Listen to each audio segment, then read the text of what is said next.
하나님의 말씀 창세기 37장 1절 말씀 보시겠습니다.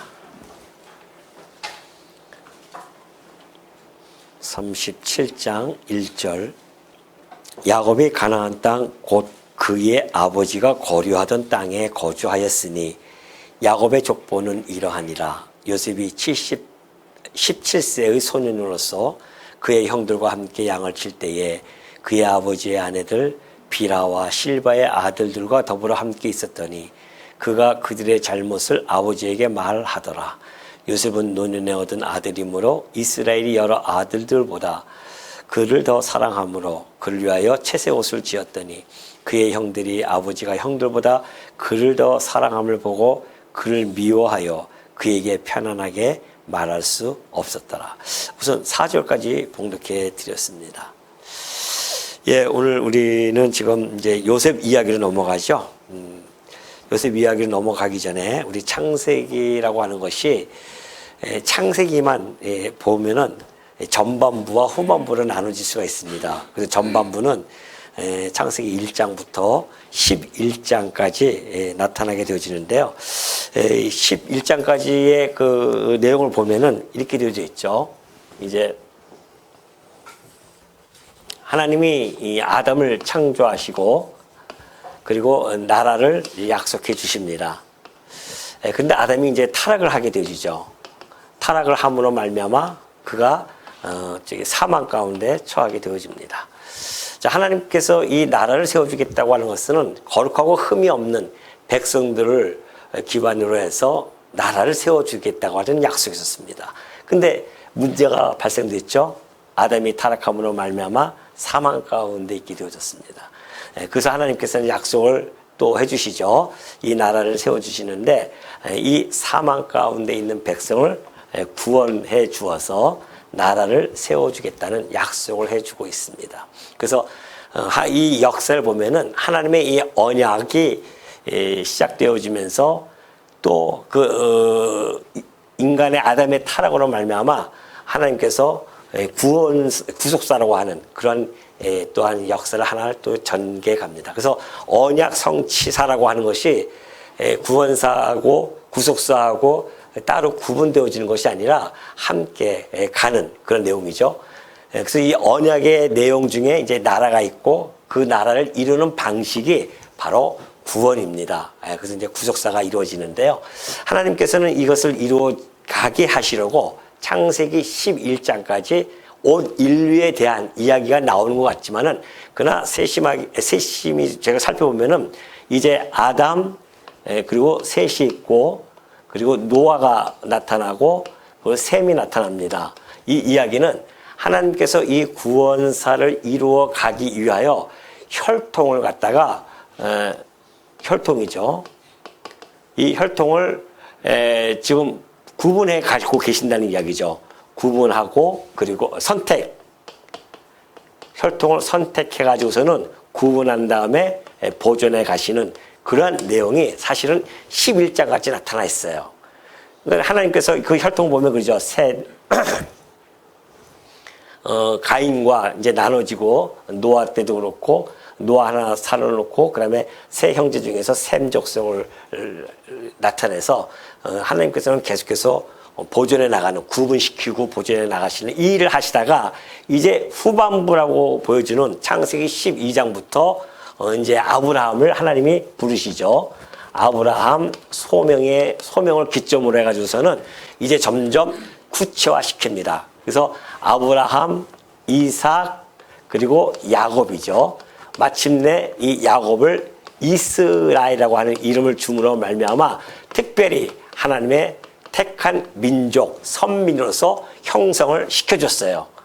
이것이 이제 이 야곱 때부터는 혈통을 구분하지 않습니다. 12아들이 다 함께 들어가죠. 그 12아들을 통해서 하나님께서는 드디어 하나님의 그 택한 선민을 확장시키는 일을 시작하게 됩니다. 여기서 이제 중요한 것이 이제 요셉이 이제 등장을 하는 거죠. 그래서 후반부에는 아브라함 4대 족장이라고 할 수 있습니다. 이스라엘의 4대 족장이 아브라함, 이삭, 야곱. 그리고 요셉 이야기로 전개가 되어지는 겁니다. 이러한 이제 신학적 의미를 가지고 있죠. 그래서 하나님께서 이스라엘을 선민으로 삼아주는 것은 그 나라가 뭐 특별하게 어떤 혜택을 세속적인 혜택이라든가 아니면은 이스라엘 민족만을 구원하시고자 이렇게 선민으로 택한 것은 전혀 아니라는 것입니다. 바로 여기까지 거슬러 올라가야 되죠. 당신이 택한 하나님의 백성들을 구원하기 위한 하나의 통로이며 도구라는 것입니다. 그래서 먼저 이스라엘 이 민족들에게 하나님의 구원의 계시를 1차적으로 다 수여해 주는 겁니다. 그래서 언약해 주시고 율법도 주시고 또한 여러 가지 뭐 약속도 주시고 그렇지 않습니까? 그렇기 때문에 이 선민을 통해서 하나님께서는 지금 이제 구원의 통로로 삼으시고 이 혈통을 통해 마침내 우리 예수 그리스도께서 이 땅에 오시는 거죠. 그러니까 결국은 첫 아담에게 하셨던 그 나라를 예수 그리스도를 통하여서 구원의 백성들을 구원해 주시고 결국 나라를 완성해 가시는 이것이 이제 하나님의 역사의 프로그램입니다. 우리는 그렇게 잘 알고 있죠. 창세기 후반부는 바로 이 내용을 이제 보여주는 거죠. 또 뿐만이 아닙니다. 지금 이제 출애굽 백성이죠. 이 출애굽 백성들에게 종노릇 해가지고서는 밖에 나왔단 말입니다. 그래서 시내산에서 그들을 모아놓고서는 너희들의 뿌리, 너희들의 어떤 위치 이런 것들을 정확하게 또 가르쳐 줍니다. 그러니까 너희가 지금 애굽에서 종살이 했다고 해서 자존감 없는 아주 힘없는 그런 민족이 아니었다. 하나님께서는 바로 이러한 일들을 지금 해나가기 위해서 혈통을 구분했었고 보존했었고 마침내 이스라엘의 그 민족의 뿌리라고 할 수 있는 그 아브라함 그리고 이삭, 야곱을 거쳐서 이렇게 되어진 우리의 뿌리가 있다. 그걸 보여주는 거죠. 그러니까 태어날 때부터 종살이 했던 이스라엘 민족 입장에서는 야, 이거 뿌리가 참 뭔지 모르지 않습니까? 우리는 이 땅에 태어나서 그냥 종으로 살아가나 보다. 그렇게 알고 있었던 민족들이 출애굽을 해가지고서는 모세를 통하여서 율법을 주시면서 이 내용을 다 가르쳐 주는 겁니다, 지금. 야, 우리 뿌리가 그냥 이렇게 허접한 그런 뿌리가 아니었구나. 하나님의 언약에 기반되어져 그래서 하나님으로부터 특별히 선민으로 택함을 받은 우리가 그런 뿌리이고 그런 위치에 있는 존재들이구나. 그러므로 우리가 가야 할 곳은 어디다? 가나안 땅이다. 왜? 우리에게 약속해 주었으니. 이제 이러한 민족의 자긍심을 가지고 그 땅에 들어갈 수 있도록 하나님께서는 지금 섭리해 가시는데 이것이 이제 50장까지 출애굽하고 막 들어가는 거기서 이제 정착하는 그런 내용까지가 창세기 50장까지의 내용입니다. 우리는 이제 이 요셉의 이야기를 들어가게 되는 건데요. 이 요셉 이야기는 언약적 배경이 좀 있습니다. 이 언약적 배경을 우리가 알면 훨씬 더 재밌게 접근할 수가 있는데요. 먼저 1장 1절 보면 그래요. 야곱이 가나안 땅 곧 그의 아버지가 거류하던 땅에 거주하였으니 저자의 의도가 아주 정확하게 포착이 되어집니다. 야곱은 가나안 땅 곧 그의 아버지가 거류하던 뿌리가 있는 거죠. 그 땅에 거주하였다는 겁니다. 그 이야기는 세일산에 거하는 에서 있죠. 우리 36장 8절 보면 나오지 않습니까? 에서는 세일산에 거하였더라. 그렇게 나오잖아요. 그 세일산에 거하는 에서와 지금 이 요셉, 야곱이 사는 땅과 이렇게 대조를 시키러 나가는 겁니다, 지금. 그걸 통해서 야곱에게 하셨던 그 언약이 지금 이루어져 가고 있구나. 이것을 보여줄 뿐만이 아니라 언약의 상속자와 분리자의 구별이 이 약속의 땅으로 말미암아 정확하게 드러납니다. 언약을 받은 자는 가나안 땅에 거하는 것이고 그 분리되어진 자는 저 멀리 세일산으로 떠난 그런 모습을 너무나 잘 보여주고 있죠. 이 요셉이 이제 등장했다고 하는 것은 아브라함 언약이죠. 우리가 이제 요 언약을 여러분이 먼저 배경으로 삼게 되어지는데요. 하나님께서 이미 아브라함에게 창세기 15장 13절 통해서 이렇게 언약해 주신 바가 있습니다. 여호와께서 아브라함에게 이르시되 너는 반드시 알라. 내 자손이 이방에서 객이 되어 그들을 섬기겠고 그래요. 이방에서 객이 될 것이다. 그들을 섬기고 400년 동안 내 자손을 괴롭히다가 너희가 거기서 건져짐을 받을 것이다. 이렇게 지금 약속을 했단 말입니다. 아브라함에게. 그리고 이삭, 야곱, 요셉이 등장되어지는데 이 요셉이 등장함으로 말미암아 이 야곱에게 하셨던 이 언약이 이제 실제 역사 속에서 움직이기 시작했음을 알리는 그러한 신호탄이다. 그런 거죠. 요셉이 딱 등장한 것은. 왜요? 요셉을 통해서 요셉이 이제 먼저 애굽에 내려가기 때문에 그렇죠. 그래서 하나님께서는 지금 그 역사를 이 언약의 배경을 두고 역사를 섭리하심을 잘 보여주고 있습니다.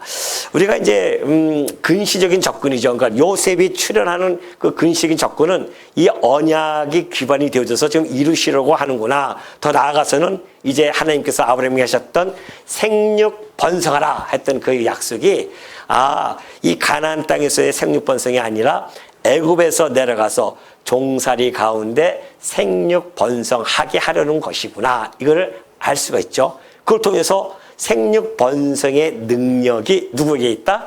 나 하나님에게 있다. 왜요? 하나님은 약속을 하셨기 때문에 그 약속대로 이루셔야 하는 분입니다.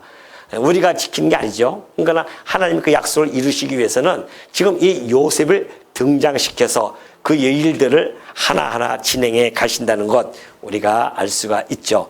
그러나 우리가 좀 더 원시적으로 볼 필요성이 있습니다. 그것은 이제 훗날 이 요셉의 아들 에브라임 지파를 번성시켜서 북이스라엘의 중심 지파로 세우기 위한 하나님의 커다란 포석 밑그림이 있는 것이죠. 이것이 지금 하나님의 이 역사 섭리를 우리가 눈여겨볼 수 있는 겁니다. 하나님 역사 섭리는요, 당신의 주권성을 가지고서는 아주 포괄적인 그런 구성을 담아서 지금 착착 진행하고 있음을 알 수가 있습니다. 그러니까 여러분, 우리가 이 창세기를 보면은 너무너무 신나는 것은 하나님의 이 언약을 우리가 알기만 하면은 성경이 너무 쉽게 풀려나가고 너무 넓은 시각으로 우리가 볼 수 있는 시야가 열린다는 거 아니겠습니까? 만약에 이거 잡지 못하면은 이게 부분적으로 우리가 헤맬 수밖에 없죠. 근데 지금 하나님이 당신의 여호와의 영광, 곧 언약대로 이루시는 그 사역의 영광을 드러내 주시기 위하여 하나님께서는 이렇게 지금 당신의 이름의 영광을 지금 드높이고 있는 중이란 말입니다. 그러니까 우리는 이 내용을 단순하게 요셉이 나와서 형들에게 미움을 받고 팔려가는구나, 여기에 머무는 것이 아니지 않습니까? 우리는 그 너머에 있는 하나님의 언약이 어떻게 신실하게 이루어져 가며, 그리고 그 언약이 결국은 예수 그리스도를 통하여 이루어지는데 그 역사의 현장은 바로 우리를 구원해 나가시고자 하는 이런 내용이 이 안에 다 담겨져 있는 겁니다. 그러니까 우리가 이것을 읽을 때에 졸리면 안 되는 거예요. 지금 졸려요. 지금 내 구원의 역사가 지금 어떻게 펼쳐나가고 있는데, 지금 뿌리가 예수 믿고 여기 구원받으면 되지, 여기가 아니라니까요. 우리 시야가 지금, 우리 시야는 저까지 뻗어나가야 돼요. 하나님의 그 아담에게 했던 그 나라의 언약을 지금 둘째 아담을 통해서 이루어져 가고 있는데, 그걸 이루기 위하여 하나님이 얼마나 오묘하게 지금 역사를 섭리해 가고 계시는가. 이 역사, 이 선상에서 하나님의 그 손길이 꿈틀꿈틀 보여야 된단 말입니다. 그냥 하나님의 능력의 영광, 그 언약을 이루시기 위하여 펼쳐나가시는 하나님의 신실하심, 이런 것들이 막 여기서 보여야 되죠. 좀 잘 때가 아니라니까요, 지금.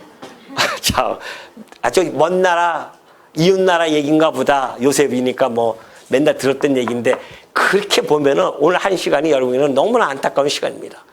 가슴이 막 불타와야 되죠. 야, 내가 믿는 아버지께서 이렇게 세밀하게 섭리하고 계시는구나.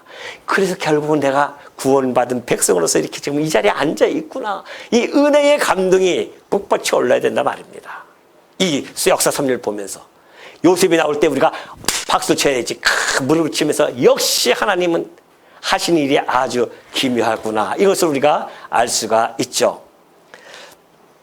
그렇기 때문에 하나님이 지금 그런 에브라임 지파까지 살펴보고 있는데요. 왜 그러면 하나님이 그렇게 해주셨는가? 사실은 르우벤이 장자잖아요. 법적인 장자였었지만은 그 장자의 명분을 요셉에게 뺏깁니다. 왜 그럴까요? 지난번에 했듯이 그 자기의 서모와 통과를 하지 않습니까? 그래서 탁월치 못해요. 그 루벤. 그래서 장자의 명분을 놓쳐버립니다. 이것이 역대상 5장 1절에 너무나 잘 나타나 있어요. 이스라엘의 장자 루벤의 아들들은 이러하니라 하네요. 그러면서 루벤은 장자라도 그의 아버지의 침상을 더럽혔으므로 장자의 명분이 누구에게 갑니까? 이스라엘의 아들 요셉의 자손에게로 돌아가서 족보에 장자의 명분대로 기록되지 못합니다. 요셉이 명분이 잡아요. 그래서 유다는 형제보다 뛰어나고 주권자가 유다에게서 낫지만은 장자의 명분은 누구다? 요셉에게 있는 겁니다. 그래서 요셉이 장자의 명분을 주어서 두 아들 에브라임과 므낫세에게 축복이 이어지고요. 결국은 북이스라엘과 남유다로 갈라질 때에 그 10지파를 끌고 가지 않습니까?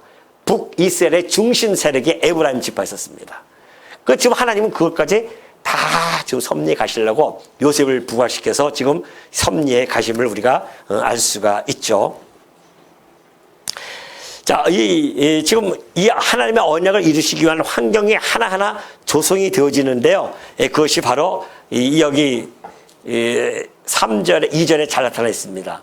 그는 그의 형들과 함께 있었는데 그들의 잘못을 아버지에게 말합니다. 어떻게 보면 고절시켜 이렇게 볼 수 있죠. 안 그렇습니다. 이것이 요셉의 그 강직함을 잘 보여줍니다. 형들이 잘못을 해요. 그러면 감싸주는 것이 아니라 잘못했던 것은 실수가 아니라 어떤 일을 자꾸만 이렇게 꾸며가지고서는 일을 한단 말입니다.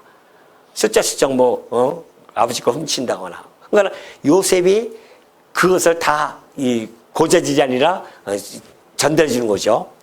그러니까 형들은 너무 미워합니다. 그러나 요셉의 그 강직함이 결국은 애굽에 가서도 빛을 발휘하죠. 그래서 그 보디발 아내의 유혹을 그가 뻘칠 수 있는 그러한 것까지 갈 수가 있는 거였습니다. 그래서 이 요셉이 이제 그런 형들의 잘못을 자꾸만 일르게 되어지고 미움을 받게 되어지는데 이것이 놀랍게도 하나님께서 지금 요셉의 미움을 받도록 끌어가시는 그런 모습을 잘 보여주고 있죠. 자, 5절 보면 그래요. 4절 보면 그저 그의 형들이 아버지가 형들보다 그를 더 사랑함을 보고 그를 미워하여 그에게 편안하게 말할 수 없습니다. 또 문제는 이 형들의 잘못을 잘 고발할 뿐만 아니라 아버지의 사랑을 받습니다. 그렇죠? 아버지가 제일 사랑했던 라헬의 아들 아니었습니까? 근데 요셉을 너무 사랑해요. 그래서 형들 옷보다 더 좋은 그 채색 옷을 입힙니다. 채색 옷이라고 하는 것은 이 길다는 거예요. 이 밑에도 길고 소매도 이렇게 길고. 그래서 이렇게 짧고 다니면은 좀 없어 보이잖아요. 그죠? 이게 길어 보여야 좀 멋있게 보이고. 그러니까 그런 옷들을 입고 다니니 형들이 미워할 수밖에 없다. 그런데 놀랍게도 그 미워하는 그 환경을 하나님이 하나하나 지금 당신의 주권에 의해서 이루어 간다는 사실을 우리가 알 수가 있죠. 자, 이제 5절부터 11절 보면 그렇게 되어져 있습니다. 요셉이 꿈을 꾸고 자기 형들에게 말하며 그들이 그를 더욱 미워하였더라. 요셉이 그들에게 이르되 청하건대 내가 꾼 꿈을 들으시오. 우리가 밭에서 곡식 단을 묻더니 내 단은 일어서고 당신들의 단은 내 단을 둘러서서 전하더이다. 그의 형들이 그에게 이르되 내가 참으로 우리의 왕이 되겠느냐? 참으로 우리를 다스리게 되겠느냐? 하고 그의 꿈과 그의 말로 말미암아 그를 더욱 미워하더니 요셉이 다시 꿈을 꾸고 그의 형들에게 말하여 이르되 내가 또 꿈을 꾼즉 해와 달과 11별이 내게 절하도이다 하니라. 그가 그의 꿈을 아버지와 형들에게 말하매 아버지가 그를 꾸짖고 그에게 이르되 내가 꾼 꿈이 무엇이냐? 나와 내 어머니와 내 형들이 참으로 가서 땅에 엎드려 내게 절하겠느냐? 그의 형들은 시기하되 그의 아버지는 그 말을 간직해 두었더라 그래요. 자, 11절까지 보면은 형제들에게 요셉이 꿈을 이야기를 합니다. 근데 여러분이 꿈 얘기 잘 알잖아요. 형들이 내게 절하는 거다. 이제 그런 거죠. 더군다나 아버지, 어머니까지 내게 절한다. 이렇게 꿈을 가서 이제 이야기를 하는 겁니다. 그러니까 이 요셉이 얼마나 탁월해질 것인가 이것을 지금 예견케 되어지는 꿈 아니겠습니까? 근데 그 꿈의 내용을 통해서 요셉은 미움을 받게 된다는 것입니다. 자, 12아들이 요셉을 시기하고 미워합니다. 그리고 이제 좀 있으면은 이제 죄악을 꾸미죠. 공범죄, 공범을 꾸밉니다. 그래서 요셉을 갖다가 이제 죽이려고 그런 막 미워하니까 그런 죄악들을 이제 꾸미게요. 이제 뒤에 부분 나오죠. 그러면 지금 요셉이 그러한 꿈 얘기 또는 채색 옷을 입고서는 시기를 받고 형들을 고발해서 미움을 받고 이런 일들이 지금 하나하나 차곡차곡 쌓여지고 가고 있어요. 요셉은 자기가 뭘 하는지도 모릅니다. 그런데 그 이면에는 하나님이 보이지 않는 손길이 그를 붙들고 지금 가고 있다는 거 아니겠습니까? 그러니까 이 사건들을 통해서 하나님께서는 그 요셉의 꿈을 이루기 위한 하나의 과정으로서 수단으로서 지금 사용이 되어질 뿐만이 아니라 더 나아가서는 아브라함 언약의 그 성취, 아까 얘기했던 그 하나님께서 하셨던 애굽에 내려갈 것, 이 언약에 대한 그 성취의 전환점을 지금 이 요셉에게 심어주고 있는 겁니다. 그러니까 요셉을 이제 이런 과정을 통해서 이제 애굽으로 팔려갈 수밖에 없는 그런 것들이죠. 참 이런 것들 보면은 우리가 이 모든 것들도 어떻게 보면은 부정적인 것 같지만은 하나님은 어떻게 해요? 빛도 짓고 어둠도 창조하시는 분이십니다. 그분이 절대 주권자예요. 하나님이 하시는 일은 아주 오묘해요. 우리가 다 헤아릴 수 없다니까요. 우리는 마치 하나님을 다 아는 것처럼 착각하고 살아가는데 그렇지 않습니다. 지금도 여러분의 지금까지 살아온 삶 한번 뒤돌아보시라니까요. 하나님이 여러분들을 향한 오묘한 섭리가 보여지십니까? 느껴지세요?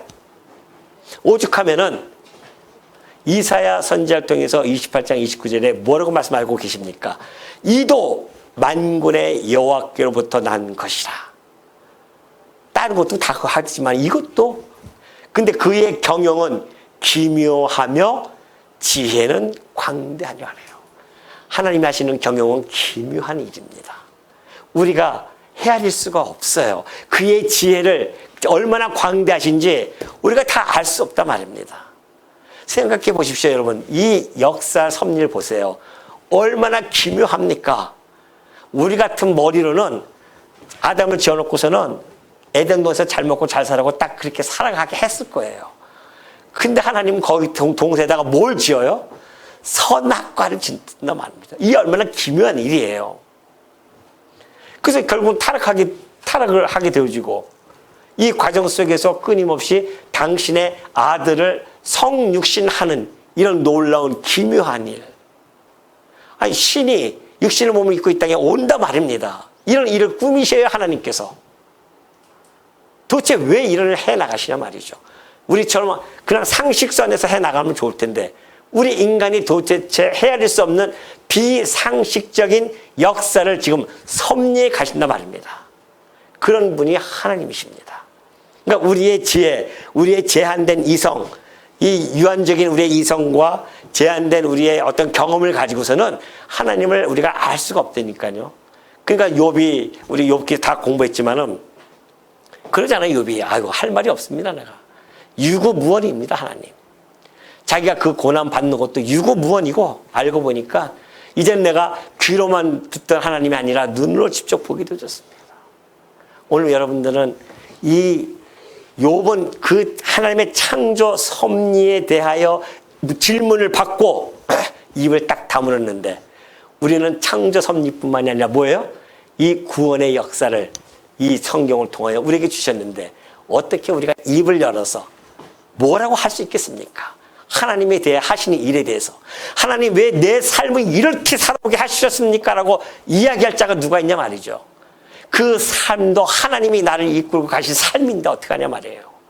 때로는 미움도 받고 시기도 받고 형들에게 고통을 느끼게 하는 그런 것조차도 그 어둠을 창조하시는 하나님께서는 당신의 언약 섭리를 이루기 위한 당신의 계획이었다는 것을 알게 되어지면은 우리가 살아오는 이 삶이라고 하는 것이 얼마나 하나님 장중에 놓여져서 살아가고 있는지를 우리가 충분히 깨닫는 거 아니겠습니까? 그러니까 이런 말씀을 통해서 우리는 뒤를 돌아보면서 우리의 삶의 무게, 삶의 깊이를 더 깊이 깨달을 수 있는 힘이 생기는 거 아니겠습니까? 이런 뭐 말씀을 왜 공부합니까? 그냥 뭐 동화책 읽는 거예요? 아니잖아요. 이 말씀을 통해서 내 삶이 해석되어지고 그 삶에 녹아져 있는 하나님의 그 능력과 신실하신 그 속성에 바라보면서 내 입술을 열어 그 하나님을 찬송하는 것, 이것이 우리 삶의 궁극적인 목적이 아니겠냐 말이죠. 그러니 지금까지 내가 힘들게 살았고 고통과 어려움 속에 살아온 그 모든 삶이 그냥 우연하게 내가 못나서 그렇게 살아온 것이 아니라 뒤돌아보니, 물론 그 과정 속에서 그런 것들이 나타날 수 있지만은 궁극적으로 살펴보니 하나님이 나를 나되게 하시려는, 하나님의 백성답게 하나님의 자녀답게 키워나가시는 하나의 훈련 과정이었다는 사실을 우리가 알게 되어지죠. 그때 비로소 하나님을 찬송하는 거 아니겠습니까? 그래서 우리가 할렐루야 합니다. 할렐루야. 당신의 이름을 찬송합니다. 12절 볼까요? 그의 형들이 세겜에 가서 아버지의 양떼를 칠 때에 이스라엘이 요셉에게 이르되 내 형들이 세겜에서 양을 치지 아니하느냐? 너를 그들에게로 보내리라. 요셉이 아버지에게 대답하되 내가 그리하겠나이다. 이스라엘이 그에게 이르되 가서 내 형들과 양떼가 다 잘 있는지를 보고 돌아와 내게 말하라 하고 그를 헤브론 골짜기에서 보내니 그가 세겜으로 가니라. 어떤 사람이 그를 만난지 그가 들에서 방황하는지라. 그 사람이 그에게 물어 이르되 네가 무엇을 찾느냐? 그가 이르되 내가 내 형들을 찾으오니 청하건대 그들이 양치는 곳을 내게 가르쳐 주소서. 그 사람이 이르되 그들이 여기서 떠났느니라. 내가 그들의 말을 들으니 도단으로 가자 하더라. 하니라. 요셉이 그의 형들의 뒤를 따라가서 도단에서 그들을 만나니라. 참 요셉도 순진한 것인지 뭔지 모르겠지만은 순종을 너무 잘합니다. 그 세겜 지역이 뭐 어느 지역입니까? 그 루벤하고 그 시므온이 그 세겜의 그 자기 동생, 예? 이름 뭐예요? 디나를 욕보인 그 세겜 민족을 족속들 다 죽인 곳 아닙니까? 그러니 그곳에서 양을 치러 가니 얼마나 마음이 좀 두렵겠습니까? 그 야곱이 빨리 가봐라. 형들아 한번 좀 소식을 좀 전해봐라. 그러니까 또 요셉은요. 그게 먼 길인데도 불구하고 그가 그렇게 불순종하지 않습니다. 예, 아버지 하면서 그가 곧 떠나죠. 그러니까 요셉은 장차 오실 메시아 곧 그리스도의 예표적인 인물이 틀림이 없습니다. 요셉의 이 순종, 이거 보십시오. 예수님도 그 좀 어쩌면 죽으러 가는 길일지도 몰라요. 그 세겜에 가는 길도 힘들지만은 형들에게 미움을 받는 그 요셉이 그곳에 가면은 분명히 어떤 일이 겪을지도 모를 거 아니겠습니까? 그래도 나이가 17세인데 어느 정도 눈치는 있을 텐데. 근데 아버지가 가려고 하니까 예 하면서 그냥 순종하면서 가는 거 아니겠습니까? 이 모습이 장차 하나님의 아들 예수 그리스도께서 하나님께서 죽으러 가는 그 길을 십자가 길을 보내실 때에 예 순종하면서 가는 그 길, 거기에 대한 하나의 예표적인 모습으로 비춰지는 거거든요. 이것이 바로 빌립보서 2장 8절의 말씀 아니겠습니까? 사람의 모양으로 나타나서 자기를 낮추시고 죽기까지 어떻게 해요? 복종하십니다. 우리 예수님께서 곧 십자가에 죽으셔요. 요셉이 가서 형들에 의해서 팔려가는 것, 그 사건에 대한 이 사건이 바로 그리스도께서 죽음으로 이 땅에 오시는 그런 사건을 지금 보여주는 예표적인 그런 사건이란 말입니다. 그래서 지도를 보면 알 수가 있어요. 저 밑에 보면 헤브론이죠. 그 밑에 헤브론에서부터 지금 이 저 위에 세겜까지 거기까지 한 100km 됩니다. 그 100km까지 쫙 올라가야 돼요. 그 세겜에서 이제 가봤더니만 하필 또 도단에 올라가 있대요. 한 30km 정도 됩니다. 그쪽이. 또 도단까지 가야 됩니다. 그런데 이 형들은 그걸 보면서 형들이 이제 그쪽을 있는 곳으로 이제 떠나죠. 그걸 떠났는데 사실 이 도단 지역은 그 상단들이 다니는 곳입니다. 그죠?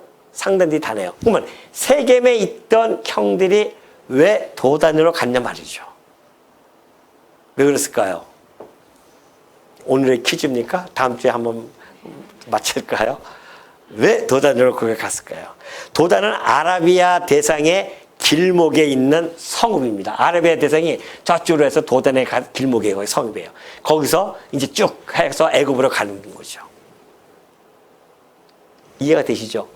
아, 왜 형들이 하나님께서 형들을 저 도단 지역으로 갔는지. 애당초는 세겜이었었는데 도단으로 가는 거예요. 그쪽이 아라비아 상인의 길이란 말입니다.